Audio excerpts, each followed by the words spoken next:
अस्सलाम वालेकुम दोस्तों, पाकिस्तान मुकाबला इंग्लैंड के दरमियान पहला T20 मैच कब खेला जाएगा। पहला T20 मैच पाकिस्तानी टाइम के मुताबिक कितने बजे स्टार्ट होगा और हम पाकिस्तान और इंग्लैंड के दरमियान T20 मैच को अपने मोबाइल पर किस तरह लाइव देखें।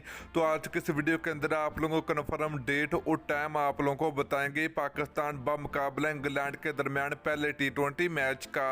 तो दोस्तों, पहला T20 मैच कौन सी टीम जीतेगी, तो आप लोग नीचे कमेंट सेक्शन में कमेंट करके जरूर बताना है। तो दोस्तों, अगर आप लोग भी पाकिस्तान टीम से मोहब्बत रखते हैं तो जल्दी से वीडियो को लाइक करें, उसके बाद चैनल को सब्सक्राइब करें और बेल आइकन जरूर अनेबल करें ताकि आप लोगों को मजीद क्रिकेट की वीडियो मिलती रहेगी। तो चलिए दोस्तों, आपको बताते चले कि पाकिस्तान क्रिकेट टीम इंग्लैंड का टूर करेगी, जहां पर पाकिस्तान टीम T20 और ODI की सीरीज खेली जाएगी। तो आज की इस वीडियो के अंदर आप लोगों को पहले T20 मैच की डेट और टाइम आप लोगों को बताने वाले हैं।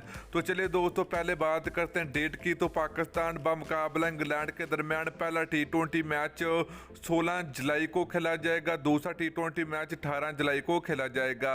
तो दोस्तों, पहले T20 मैच की बात करें तो ये पहला T20 मैच पाकिस्तानी टाइम के मुताबिक रात के 10 बजे स्टार्ट होगा।